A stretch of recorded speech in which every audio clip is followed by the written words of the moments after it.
Chapter 3 The Eternal Now. The greatest illusion of the false self, i.e., the ego, is its ability to obscure the most sacred truth, the reality of the eternal now. Not just the present moment as a fleeting point in time, but that timeless awareness in which all experiences unfold. Within the eternal now, there is no separation between the observer and the observed, between the self and the moment, between time and space. Yet, the conditioned mind, which is conditioned by time, it constantly pulls the attention into our stories of the past and our projections of the future.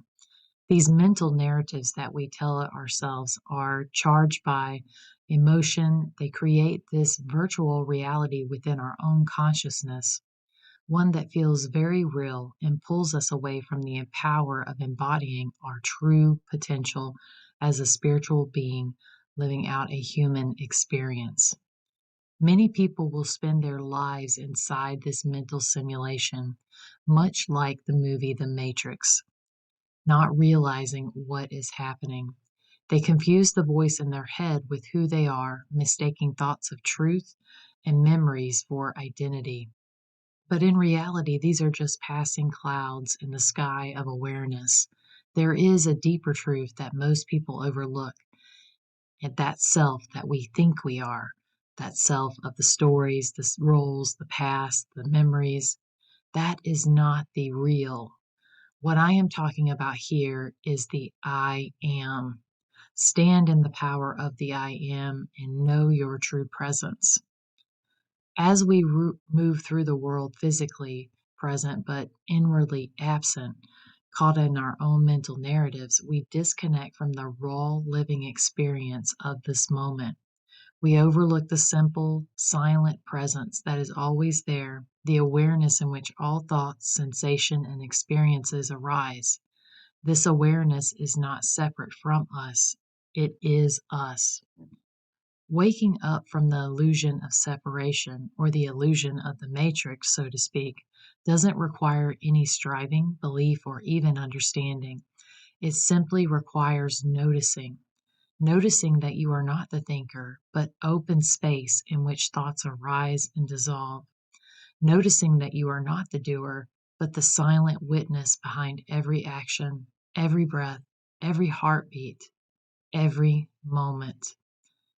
This recognition is not an achievement, but a return, a remembering to what has always been true. When this is seen, even for a fleeting moment, something shifts inside of you. What has been seen cannot be unseen, and life becomes less about control and more about connection, less about becoming and more about being. The compulse to fix, to chase, to grasp, to strive begins to soften and dissolve. In this place arises a quiet intimacy with the present moment, the eternal now, a sense of wholeness that needs nothing to be added, nothing to be removed, nothing to prove, only the eternal now. Yet in this modern world that we live in, the simple noticing is often obscured. Technology, for all of its brilliance, has deepened the trance of the mind. In the span of 2 decades, we've gained instant access to information, but also infinite distraction. Look around any cafe, park, train station, people walking, eating, sitting with loved ones, yet their gaze is tethered to a glowing screen. The phone has become an extension of the thinking mind, a mirror for the restlessness. A thought arises, they Google. An emotion stirs, they scroll. A moment of stillness appears, they swipe it away. Each interaction with a device reinforces the habit of seeking, pulling awareness outward and away from the stillness that was always there. This is not to say that technology is bad, but a gentle invitation to remember what is often concealed, the ever-present field of awareness in which all things arise. The eternal now is not a destination to be reached, nor a state to be maintained. It is what you are. Beneath the stream of thought, beneath the roles, beneath the identities, there is a silent presence untouched by time. It does not come and go. It does not strive or suffer. It simply is. To rest in presence is not to withdraw from life, but to meet it fully, to listen without agenda, to act without anxiety, to love without condition. This gift of effortless being is not an escape from the world, but a deeper intimacy with it. This constant fragmentation of attention creates a false sense of productivity, but underneath the surface, it's deeply draining. The mind is overloaded with information, thoughts, and emotions, none of which are fully processed. The result is a kind of inner agitation, a buzzing of energy that never settles. People feel overwhelmed, not because of what's happening now, but because of the sheer volume of mental noise they carry. This is the false self in action. The ego thrives on distraction, on identification with thought and emotion. The more input it receives through phones, through media, through conversations, and endless doing and busyness, the more the false self grows. Like a snowball rolling downhill, it gathers momentum, pulling awareness further from the stillness of effortless being. To cope, people numb, they stay busy, they drink, they eat, they binge watch, they scroll, they game. They do anything to avoid sitting in the mind's chaos. But the more they avoid, the more disconnected they become from the only reality that truly exists, the eternal now. The eternal now is not a moment in time. It is a timeless awareness of self. It is the space in which all experiences arise. It is not something to be reached, it is but something to be remembered. It is what you are before the thought, before the identity, before the distraction. It is your true self resting in your effortless beingness.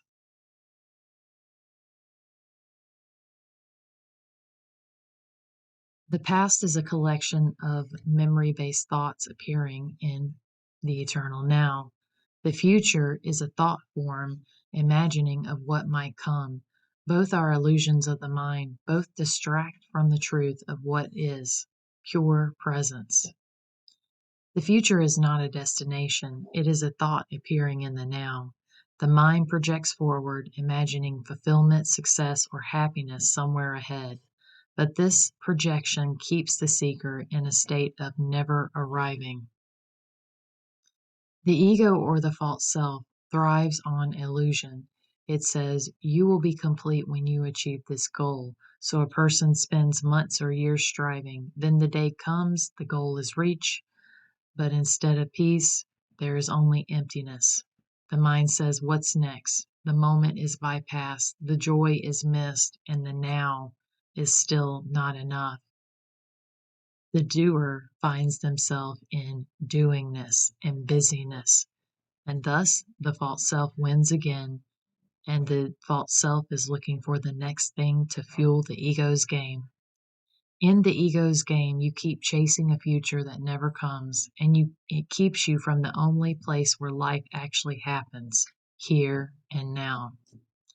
But when one begins to observe the mind, it becomes clear most of the life is spent in thought, not presence. In the mind, it replays the past and imagines the future. There is no situation where dwelling on the past or future brings peace. Peace is only found in presence. Life, when fully lived in the now, is not a series of dramatic events. It is simply a string of beautiful, simple moments. And when you see who you truly are, you will know to the core of your being that that is enough, that the now is enough. As long as one operates from the false self, identified with thought, memory, and projection, there will always be a sense of incompleteness. The ego keeps the mind on autopilot, chasing desires and avoiding discomfort. always seeking something out there to fill that inner void that we talked about in chapter 1. But this void is not real. It is simply the absence of connection to the true self, which is ever present in the eternal now. Impermanence and the freedom of presence.